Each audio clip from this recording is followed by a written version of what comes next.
All right, I am sitting here with the one and only Andy Schectman from Miles Franklin Company. Andy, how are you today? Brad, it's good to be here, brother. Thanks for having me. I'm doing well. I'm in Florida and luckily on the East Coast, where when I look to the west, I was just at the bank and I was coming home and I looked to the west down the highway I was on, and yeah, it's pitch black, but really nothing other as I'm looking out the window than some sprinkles, some sun, and some wind. But luckily, we've been spared the chaos that's going on the other side. So fortunate to be here and thankful to be here at the same time. So appreciate you having me. No, appreciate you being here. And certainly, thoughts and prayers to anybody that is in the path of this devastating hurricane that's coming through at the moment, no doubt about it. Now, in recent news, we just saw the wrap of the BRICS summit in South Africa, August 22nd through the 24th. Andy, set us up and talk about the events and what come out of that summit.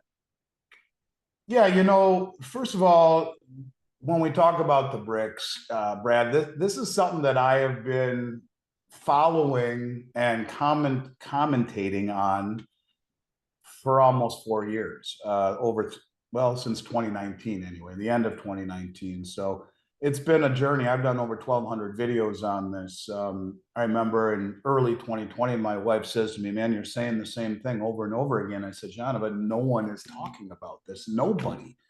And now all of a sudden, you're hearing a lot of people talk about it. And someone I respect an awful lot, who I had the good fortune of having a couple drinks with about a month ago in July, was James Rickards. And James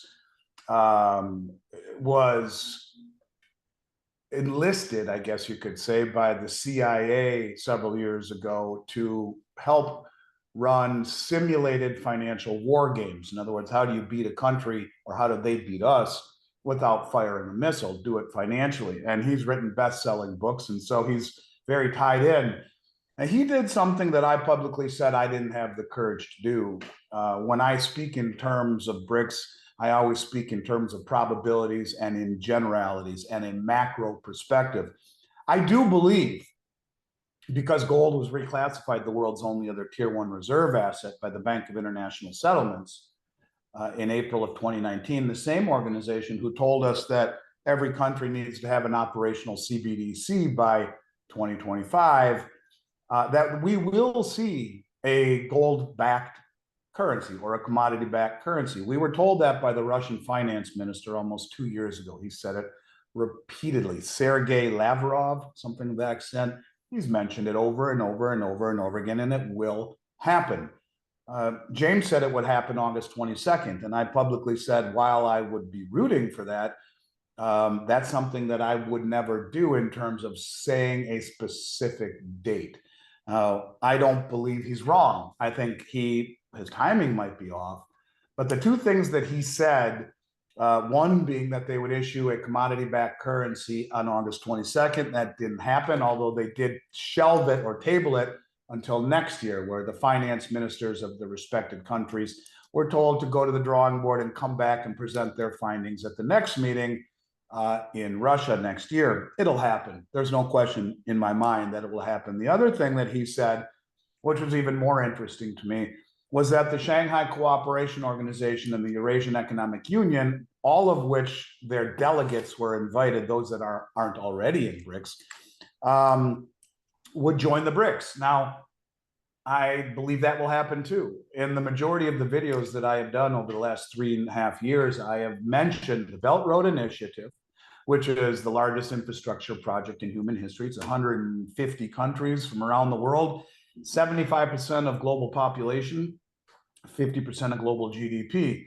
Of course, I mentioned the BRICS. I mentioned the Shanghai Cooperation Organization in almost every video. That is the largest regional financial and military organization on the planet, and the Eurasian Economic Union. And the reason I would always recommend or discuss all of them in the same interview was because they're all tied together systemically. You find like Russia's in all of them. Saudi Arabia, as an example, is on the Belt Road. They've been formally accepted into BRICS. They applied to the Shanghai Cooperation Organization. They signed up to the new development bank. So there's a lot of crossover in these groups, and ultimately they'll all be together. You put them all together, including the Belt Road Initiative, which, I think it's important to mention that every OPEC country is there. Every one of them, you're at 90% of human population, or pretty damn close to it. So anyways, he said both of these things would happen. And although a lot of things did come out of it, those two things were not formally announced. I don't think he's wrong. I think they will both happen. The Eurasian Economic Union and the Shanghai Cooperation Organization recently had a meeting in which they discussed these things, including merging with the BRICS. It's going to happen. And they said, come back next year and present your findings on a joint or a BRICS nation settlement currency. That's coming too. And it will be pegged to gold, and they will use distributed ledger technology.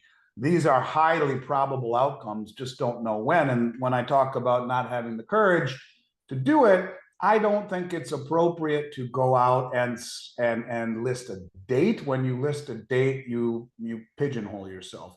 Anyways, let's talk about some of the things that have happened, some of the things that we can take away from the meeting, which is important. I think it's very important.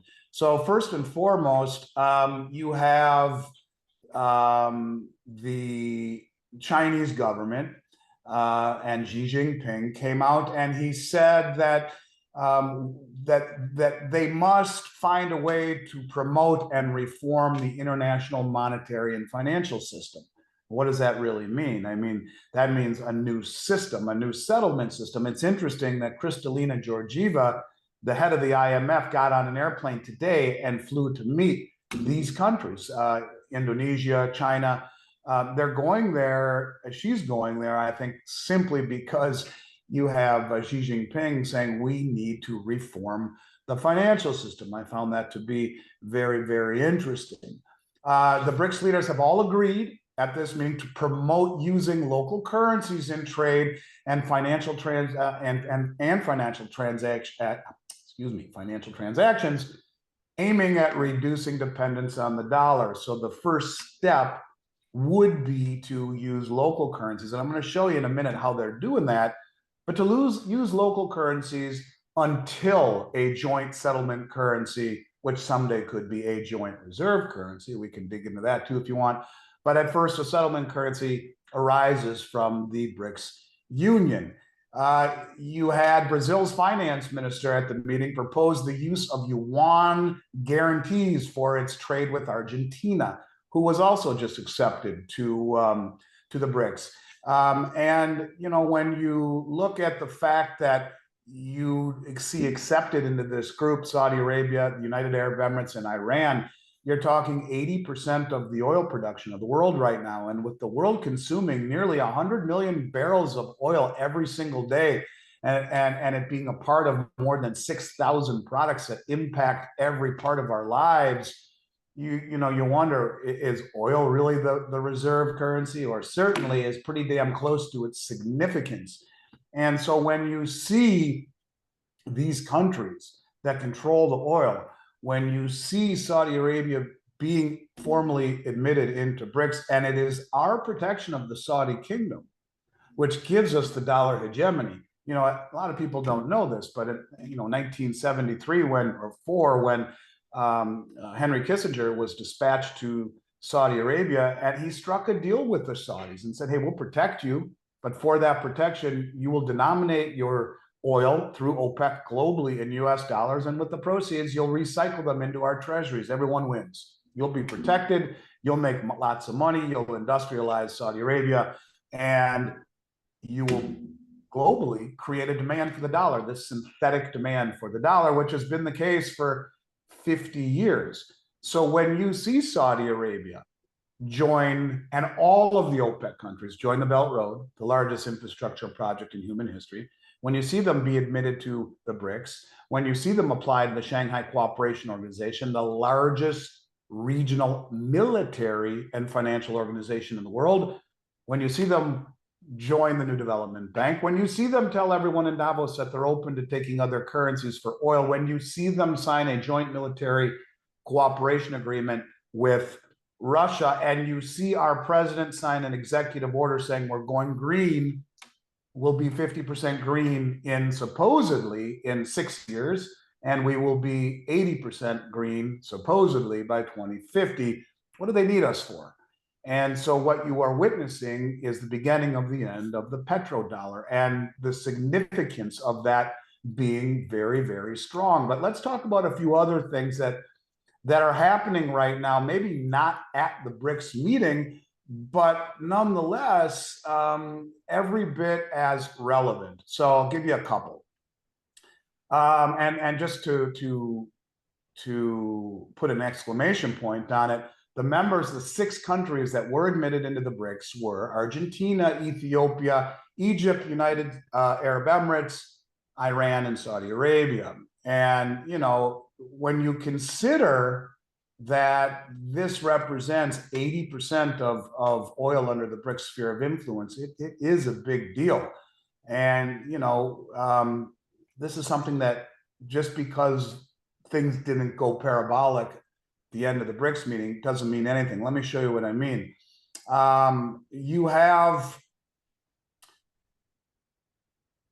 We have some pretty significant events that I think are worth talking about. Let's start with Macron in France. Now, they were right there with us in 2022 when they signed and we sanctioned Russia, and they were part of it. So not only did Macron ask to be invited to the BRICS summit and was turned down, not only did Macron then visit Xi Jinping and strike a 50-point trade treaty with China ranging from 5G technology to military engagement, but he also did a massive liquid natural gas trade with the United Arab Emirates and paid for it in yuan. Now listen to the things that he said coming out of this meeting. He said that the world order is changing and the situation is getting tougher and more complicated by the day, which runs the risk of weakening the West and Europe in particular. He also stressed the need to avoid partitioning the world over the Ukraine war at a time when many countries from the global South, those are the BRICS, have refused to condemn Russian aggression. Now, here's the big one. We must avoid a narrative that claims this is Europe's war. It doesn't concern us, he said. And then he went on to say, France also seeks to be a trusted partner on the geopolitical front. Now, I wonder, is that like central bank Tinder? The hell is he saying? They seek to be a trusted partner. Aren't they part of the G7? Aren't they already a trusted partner? So I don't really know what he means by that. Here's another example of how things are continuing to accelerate. And I've used the term logarithmic decay for a while now. In logarithmic decay, you can envision being way upstream on Niagara Falls, on the river. And you may be way back there and you don't know where you are, you know, 200 years, 300 years ago, you don't know where the heck you are. You're on the river, you're exploring, and you start to slowly, slowly tilt. And you're going a little faster. You see the river moving and you hear something out in the distance. You don't know what it is. So little by little, you're going faster. Little by little, it's turning down. Little by little, bang, all at once when you hit the falls. Now, I don't know where we are, but I think that's exactly what will happen when they flip the switch, when Saudi Arabia and OPEC says, hey, thanks, guys, you're going green. We've joined with 85% of the world that isn't going green. You've signed an executive order. You're inflating your currency.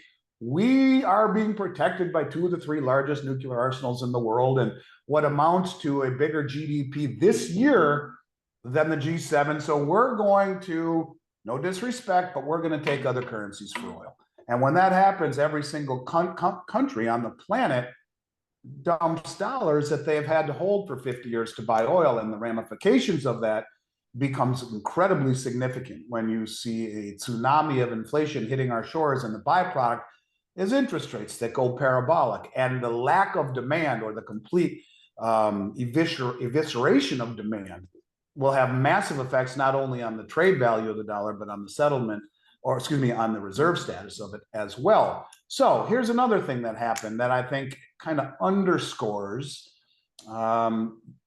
just how much we are seeing things accelerate. And even though the instant gratification not being quick enough for really groundbreaking, earth-shattering developments out of BRICS this time, it shouldn't matter. I'll give you an example. Chinese firm just secured a contract from Iran to upgrade its major international airport. But just wait till you hear how they plan on paying for this.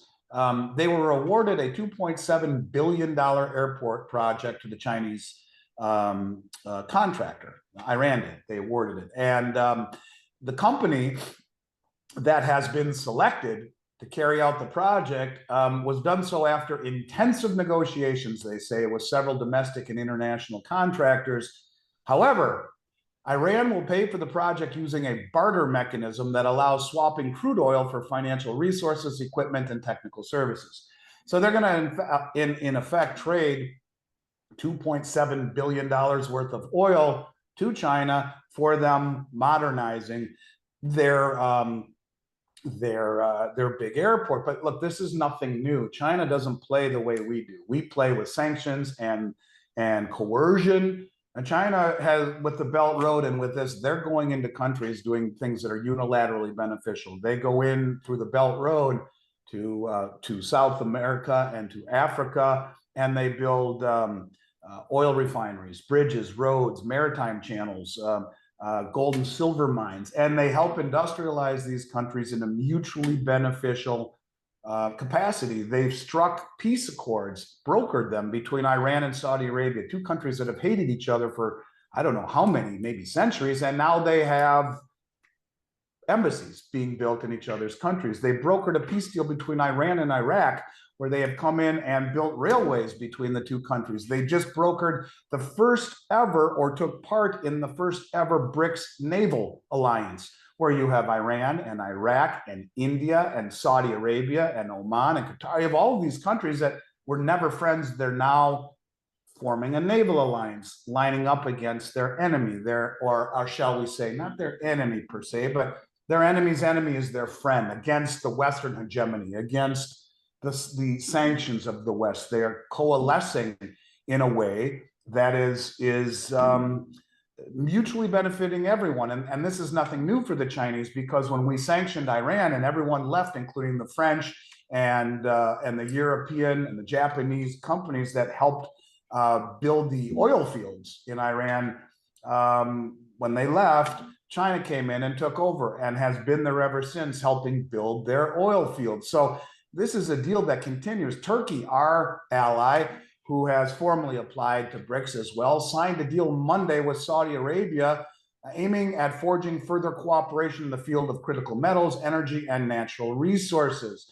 And their imports or exports to Saudi Arabia jumped more than 600% this year from January to where we are right now. And their trade agreements are in things from energy, direct investment, and military defense cooperation.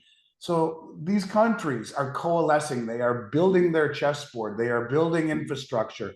And when you see the majority of human population, including 80% of all the oil in the world, that is now under the BRICS sphere of influence, be patient. It's coming. And be careful what you wish for, because when they make that announcement that the dollar is no longer going to be used for settlement in oil, it becomes a very, very religious experience for a lot of people in the world, especially here in the United States, as dollars get dumped globally. And the ramifications of that are incredibly severe. Well, listen, I think there's so much amazing information in what you just laid out. I want to point out that, yes, China does things completely different. They work on a 100-year plan. They are very calculated and very patient about going about what they're doing. One of the things that I want to discuss and really dive into a little further, you just left off on, is the understanding that when Saudi Arabia officially joins BRICS in January of 24, if they come out and announce, as we're all expecting, that they will, no longer is it a exclusive deal with the US dollar, as you said about the petrodollar agreement. And I want to remind people, 71, we came off the gold standard, and by 73, Kissinger had the petrodollar agreement in place, as you mentioned. And in between that, we had inflation soaring, right? Because we had that whole unknown. And that brings me to the idea and understanding that something has always underpinned the confidence of the US dollar, whether it was the gold standard, which they have always felt handcuffed to because they couldn't run the printer, or then they moved to the petrodollar agreement, which give them a lot more freedom to do what they've done to get us in the mess we're in today. One of the things I entertain the notion of, because I believe, as I know you do, gold will play a massive role in ensuring the move to the fourth industrial revolution and this new financial system that we're all moving to, that I believe, as you do, will involve distributed ledger technology and blockchain and these types of things. Now, obviously, I cover XRP and XRP Ledger, decentralized exchange for the world, and Ripple, the company itself, very heavily, because they have had enormous ties over the last several years with the likes of the Federal Reserve and many other central banks and governments around the world. To their own admission, over 50 governments that they're working and speaking with. So, you know, when I think of the moment that you're talking about and going down that river, not knowing where the fall is, how fast that this could shift, Andy, you know, what does it really look like to you? Because I've always had the question, what happens to the bond holders? Because currently today, right, Brian Brooks has said 20 years ago, the US dollar had 73% dominance over the other reserve currencies. It's now at 58%. Brian Brooks being the former Office of Comptroller of Currency, and saying that it is a very quick, rapid cliff to go from 58% dominance to 50. And he was suggesting we better handle whatever we're going to do to deal with this transition. I've often thought, and I even put a post out over this past few days ago, saying the world needs a solution. And as the world uses gold to back their digital dollars, the CBDCs, I believe, will take place. There's that massive role. Do you, for one, see a possible scenario with the world being fractionalized like this, a possibility to arbitrage gold and oil through a moment like this? No, I don't. And Andy, I say that just really quickly. I say that because Jim Rickards has talked multiple times about gold going to $10,000 or $15,000 an ounce. And it's really, I don't think you have to swing a gavel and, you know, conflate it there. I think if you have a scenario geopolitically like this, you could arbitrage your way there in the same scenario that you explained about China taking oil for the infrastructure project, right? The problem is that the lion's share of all of the gold and silver it's being methodically drained off of the world's exchanges. Whether you're talking the Shanghai Gold Exchange, the Shanghai Futures Exchange, the London Metals Exchange, the COMEX, even backdooring out of the ETFs, you're seeing a massive amount of deliveries off of exchanges that were never meant or set up to be delivery mechanisms. It's becoming very difficult on a large scale. I mean, look at in terms of silver right now. The Silver Institute surmises we'll have over a 200 million ounce shortfall this year, about what we had last year. And it is disappearing off of the exchanges. The lowest level in the 140-year history of the London Metals Exchange. We're about at the second lowest level ever on COMEX right now. We see massive deliveries continuing to happen off of COMEX, off of the LBMA. The largest silver delivery ever off the Shanghai Gold Exchange a few weeks ago.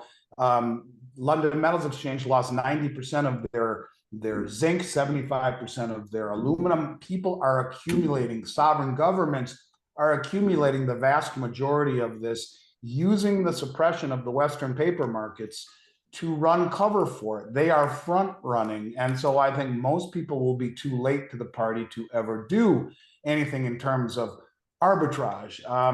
You know, I think you could argue that's it to a degree.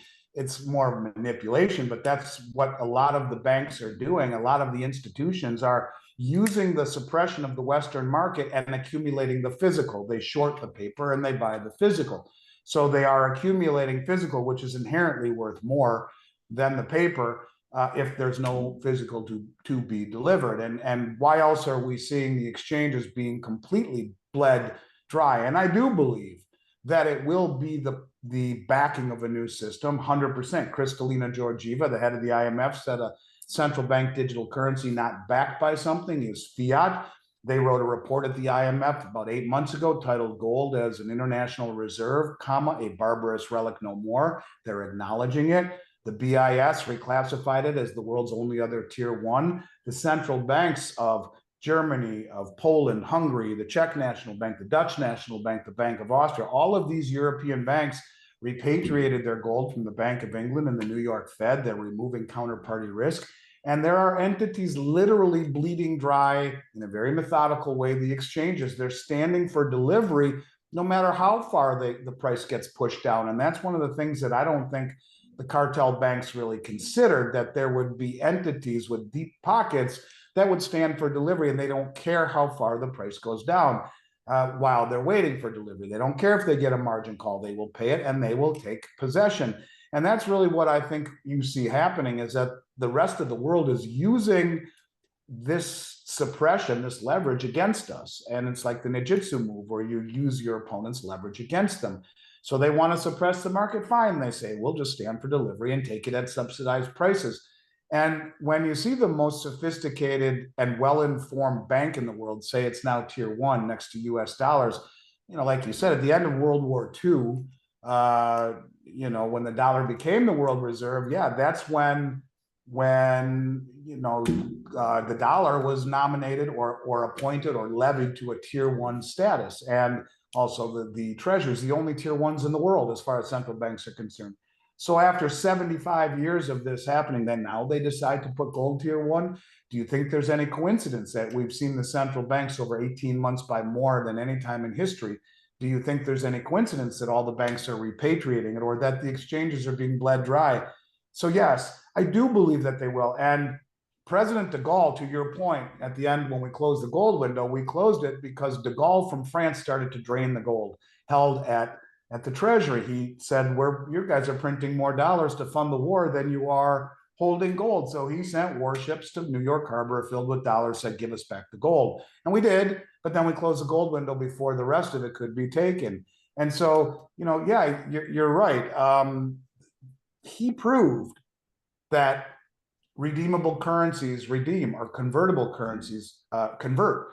So how do you issue something pegged to a dollar or to a new system that retains credibility when it's not redeemable? Well, you enter in blockchain and you have it pegged to a distributed ledger for the whole world to see. You have it audited. It's immutable. It's you can see the veracity of it.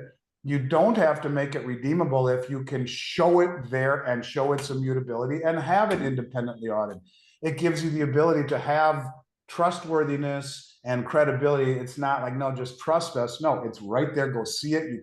You can validate it. Isn't that the whole idea of blockchain, where everyone can see what is actually there? And if you have it audited properly, you can now have a currency that is pegged to something. And even if they only put 10% pegging, a tether, 10% of each currency unit, so they still have room to maneuver with monetary policy, they would still have the tether or the governor, if you will, to make sure that they can't go off the tracks like we did, where in the last 4 years we printed more money in this country out of nowhere than in the history of the country preceding it. So yeah, that's what all politicians do. They choose inflation over the tough decisions, and a backing or a pegging would remove that and give credibility to a system that is completely lacking credibility at this point. Well, let's turn and look now to the US in this situation that we're talking about, right? So we're looking at BRICS and all the possibility. We have seen China, Russia hoarding gold, like you talked about. The demand is certainly there. You see a natural organic push through the demand itself, taking gold to where it's going to go. I think that's incredible. What does it look like for the United States and the dollar? What do you see? If it's you making the calls, Andy, what do you do as the U.S. government to shore up your position in what you see as a geopolitical tectonic shift here? Well, I wonder if that's what they want. I mean, the number one economic advisor to the United States government, the chief economic advisor, is a man named Jared Bernstein. And if you read anything about Jared Bernstein, who has a degree in music from a school in New York and a master's degree in social work and philosophy or something along those lines. He has no formal education in economics. He did work for the Biden administration in an economic capacity, but he's the chief economic advisor for the Biden administration, and he's gained infamy, if you will, for his position that the U.S. should not be the world reserve currency, that we should take active steps to shed the world reserve currency because of the distortions and trade imbalances that it creates. And so, I mean, if I wanted to destroy the reserve status, the first thing I would do would be to weaponize the dollar, because as the world reserve currency, that's not your job to say who can and can't use it. That would be for world opinion, if anything. And freak everyone out, say, shit, are we next? Are they going to come after us? Are they going to sanction us? Not just sanction, confiscate and use to build the Ukraine. They're going to confiscate us if we sell their treasuries. Are they going to take our funds? Are they going to, if we do something that they don't like? So maybe we find a backdoor. And the second thing I would do is I would tell the linchpin of the dollar hegemony, Saudi Arabia, hey, thanks for the memories, guys, but we're going green. And here's the executive order that I just signed. So we're not going to need you so much anymore. But so that's the petrodollar status. And to your point, whether it be the bond market or what do we do? What does the other side of the equation look like? It's the full faith and credit. Well, this country came out with its balance sheet. You can Google this. The 2022 balance sheet just came out, and it shows 155 trillion in debt, of which 32 trillion is on balance sheet. The rest of it is Medicare, Medicaid, Social Security, and government and military pensions. And guess what? We have 5 trillion in assets. And do you know what our single biggest asset is, by the way? What? Take a guess. It'll make you want to throw up.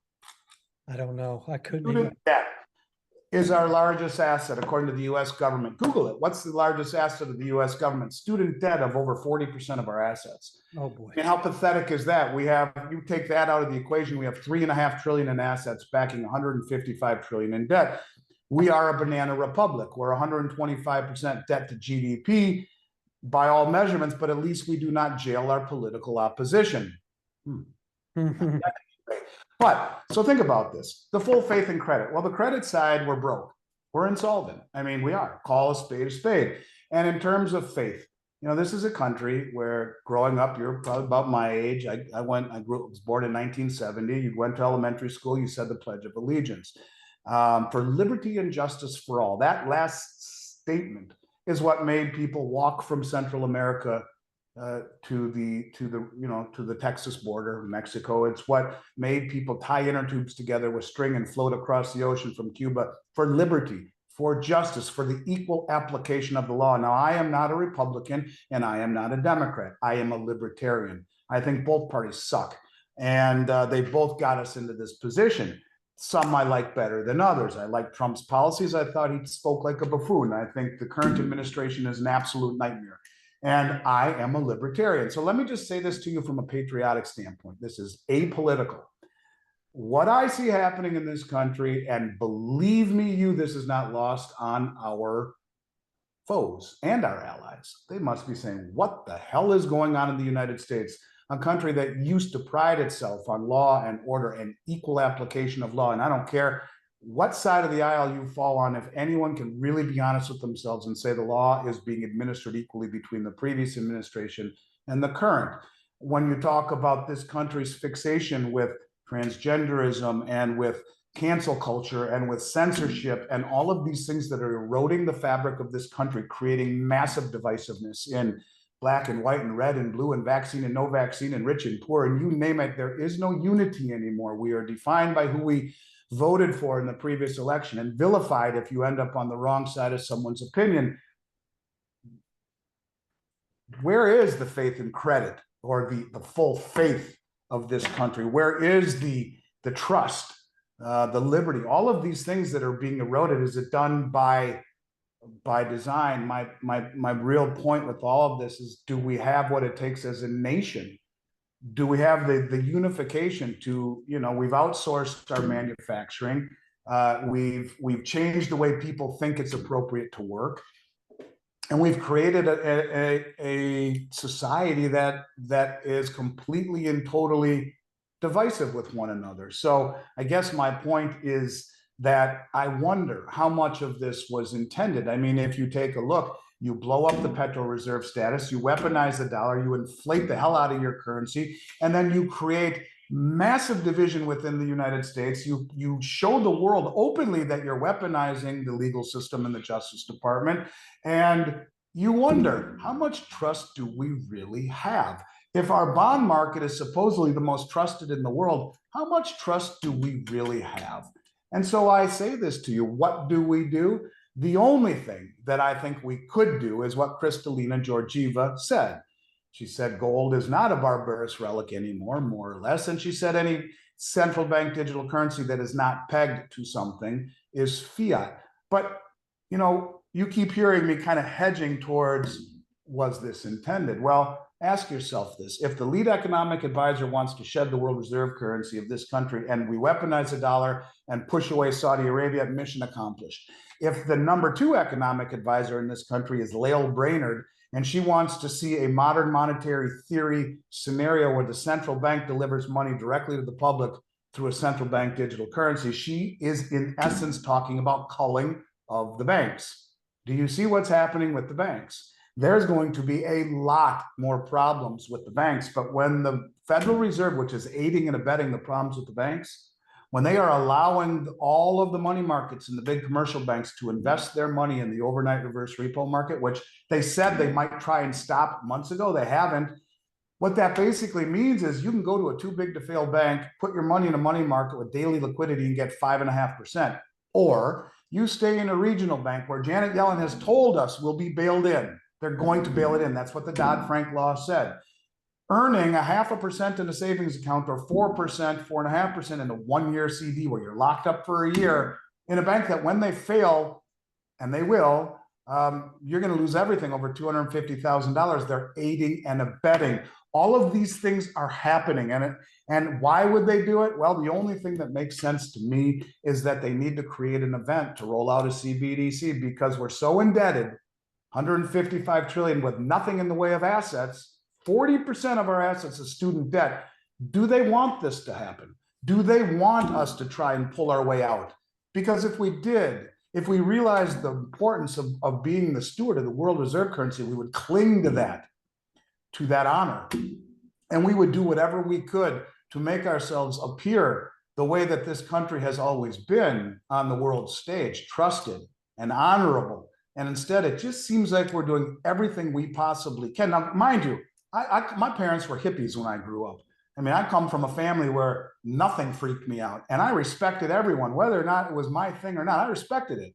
And now we are forced to celebrate everything. Now, I just want to clarify all of this because I am not someone who is right-wing fanatic. I mean, I'm very liberal when it comes to what you want to do behind your closed doors. Go for it. I think that's great. But I come from nothing. My company started 33 years ago with a loan from my dad's best friend. That's the Franklin and Miles Franklin, and Miles being my dad's middle name. And my parents sold their life insurance policies. We started in an office the size of a closet. I love this country and what it has given me and the opportunities it afford me to. Now we just eclipsed 9 billion in sales without a customer complaint. I am a patriot. But what I see here, what's going on in this country upsets me far more than what I see going on outside the country. The mismanagement of the currency and the world reserve status, fine. But the divisiveness and the lack of unity in this country, to me, is more troubling than anything. And that is not the environment by which you see things you don't see.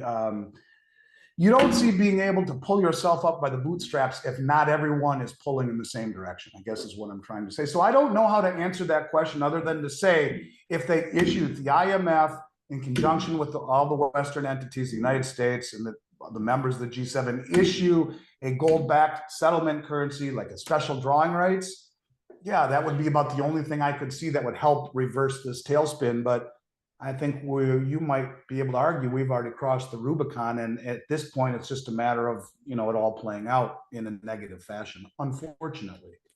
Yeah, look, I first of all, I think it was just really great to hear your thoughts on that. I'm a patriot myself, and it's not about being right or left. And to a point that you made in there, I just want to touch on, I've always believed there's really only like two kinds of people in the world. It's the haves and the have-nots, right? And the haves have always used three tools in their toolbox to control the masses.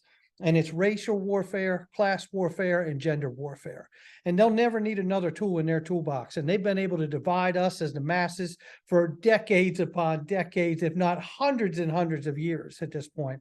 You know, I don't know where these things go either, but I tend to say I am leaning in, and have been from my channel for quite some time, that this deal with Saudi Arabia joining BRICS is absolutely to the blessing behind the scenes of the United States. You do not abandon a petrodollar agreement when military protection is what we offer you, and you just simply walk away from that, because normal order would be that some three-letter agency will end up in your neighboring country that's not a friend of yours and do something under the guise that it's that country. And the next thing you know, guess who needs U.S. protection? Right? So if they really wanted the Saudi Arabia not to move anywhere, I would expect to see events like that take place to make sure that they didn't go anywhere. So this does look like it's happening in a coordinated fashion at some point from this administration and where we're sitting today. Where it goes, nobody knows. But what I am sure of is gold is going to be smack dab in the middle of it. And I tend to believe that we are going to see a moment, because technology is among us today, like XRP and the XRP ledger and distributed ledger technology broadly. And I believe, just like the Bancor coin was proposed before the dollar was accepted in 44, we now have the technology to provide that bridge asset today, where it doesn't infringe on the sovereignty of all the nation's currencies, but yet works more like water than oil these days to complement the friction that we move from the paper world to the digital world. And knowing that BRICS is now going to move to using their own country's currencies more over than the US dollar, I think we're seeing a very fertile ground where we could see the introduction of a bridge asset like XRP and a decentralized exchange, XRP ledger, that could be unified for all the governments of the world, right, kind of thing. I'm not so much on a globalist kick. I'm not, you know, it kind of concerns me that how it goes, but I think everybody will have their own domestic private systems, and it will interact with a massive international global ledger. And if we get that, I think everybody can retain their rights, their culture, right, and everything, the laws that they live by, because there's so many different cultures and people around the world. And I think at the end of the day, when you boil everything away, we're all human beings, and we want much the same thing: a peaceful, joyful life for all of our family, right? Absolutely. I saw Saudi Arabia just signed on with the XRP ledger. So look, you know, I think the probability or the likelihood of those kinds of things happening grow by the day.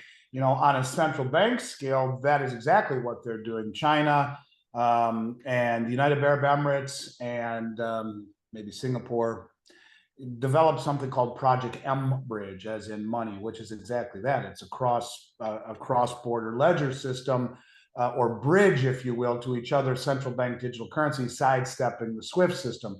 The Western central banks, or the U.S. Federal Reserve, is something called, I think, Project Cedar, pretty sure, something along those lines. That's the same exact thing. The IMF is talking about having a bridge platform for various central bank digital currencies to surmise that you would see something more for the communities, for the consumers, the global consumer, to have that type of a bridge platform. I think is highly intuitive. It's very logical.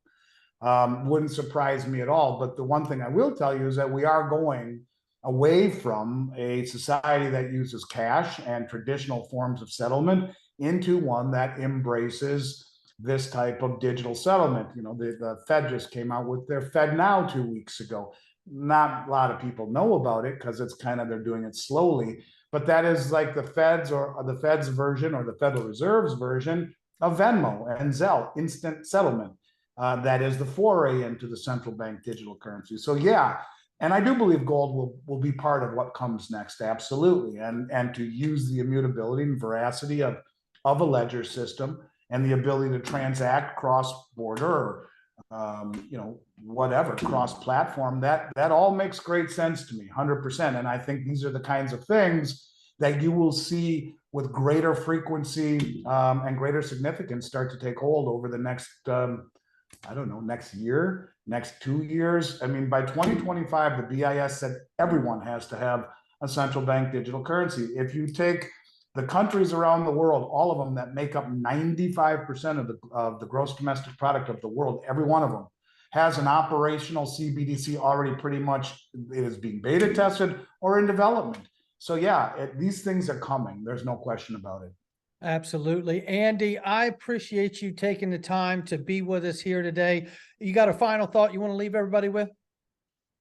My final thought is I think first and foremost, trust your gut. A lot of these things that you see or think you should see may not be readily visible right now, the instant gratification, but trust your gut. You can see behind the scenes, all of these things are unfolding. And I guess I would simply say, if you're not a contrarian right now, the chances are you're going to end up a victim. And start looking at the other side of the coin, no pun intended. I think that when the most well-funded, well-informed, sophisticated traders on the globe have accumulated more gold over the past 15 months than ever before, when the central bank or central bank elevates gold to a tier 1 reserve asset, I think you have to open your eyes and realize that the significance of what that means to both gold and silver in a new monetary system, to me, is as significant as all of the positive things that you can come up with on XRP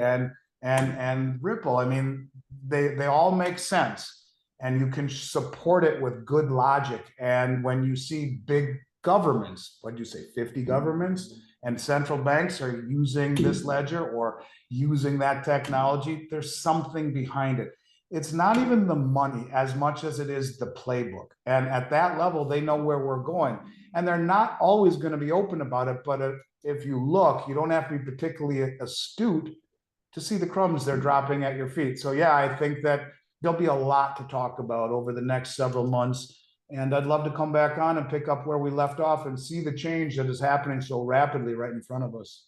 Oh, Andy, we'd love to have you. We'll count on it. In fact, this is a remarkable time. And my final thought is really just to encapsulate all the amazing information you shared today and to say that I do believe we are witnessing something so special you will only see it once in 5 lifetimes. This is that remarkable of a moment that we happen to be living through. And I am really glad that we were able to have you on today to hear your insights. Thank you, Andy Schectman. Miles Franklin Company right here, gold, silver, check him out. Andy, thank you so much. Don't go anywhere.